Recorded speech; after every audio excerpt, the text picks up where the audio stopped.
Scareacting Tips Part II, Scaring with Sammy. Why, not what. When we're interacting with the guests, we want to give them the why, not the what. The what are statements and directions, go that way, get out, I want to kill you. They're kind of empty. We want to give them the why, which is the reason. And this is going to let the guests into a little bit of the story and the character. We're creating these nightmare worlds. We have very little time to actually get everything across. So we want to use every moment and to give them the why, which is giving them that insight into the character and to the story.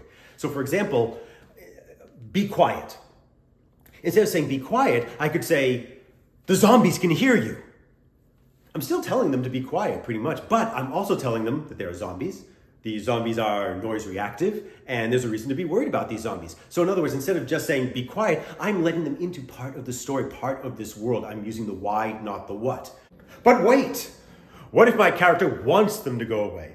What if my character wants to tell them to get out? Well, first of all, we're professional haunters, so we never say get out. And that's not only because it's completely overused, but also this is why. It's a what, not a why. It doesn't add anything to the story. It doesn't mean anything. So you ask why? Why do you want them to get out? Well, I'm a ghost in my castle. I'm surrounded by my things and the memories of this person I cherish, Colette. And these are where I'm living and where I'm happy. And these guests are there intruding and interrupting. So I'm going to tell them to get out. So what happens in actuality is the guests walk into the room. They see the ghost says, get out. And they go, okay.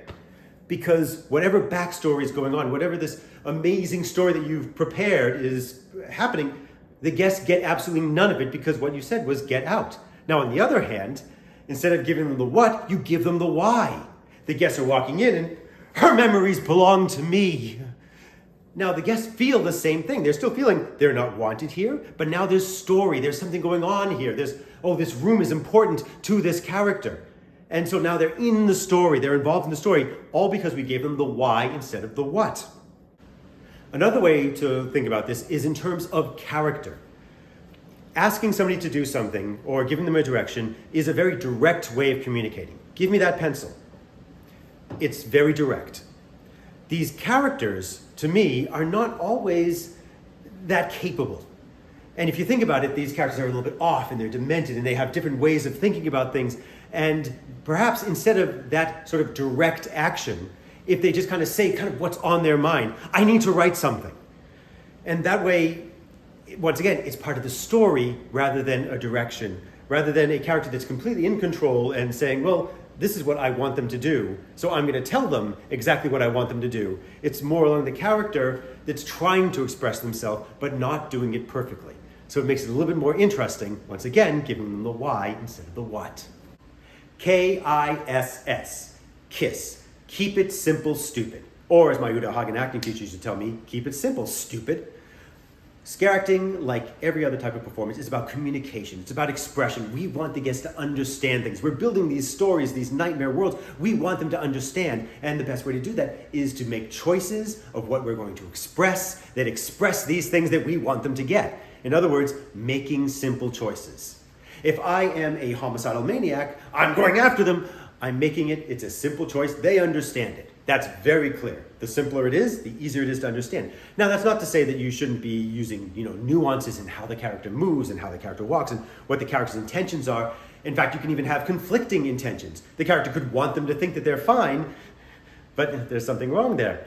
But either way, I'm making a simple choice and I'm letting them know what's going on. It's a simple, strong choice. It's communication. K-I-S-S, KISS. Keep it simple, stupid. Raise the stakes. When the consequences of failure are more severe, it's more interesting, it's more dynamic, and the characters are more intense about it.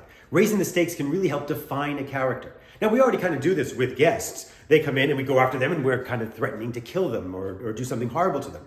They're not going to be too scared if the character comes in, if I catch you, I'm going to burn your toast slightly more than you like. That doesn't really give them much of a motivation to escape. On the other hand, if I catch you, I'm going to rip your face off, glue it to the wall, and make you watch. That's a little bit more severe of a consequence. That's something that they'll actually want to run from. The consequences are more severe.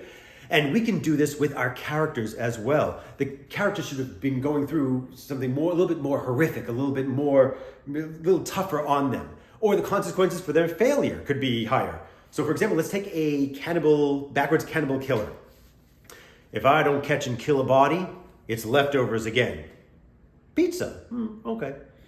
2, if I don't catch and kill a body, I'm gonna be hungry tonight because I haven't eaten in a day. 3, if I don't catch and kill a body tonight, Mama's gonna beat the tar out of me because the little ones are starving. 4, if I don't catch and kill a body, they're gonna eat me.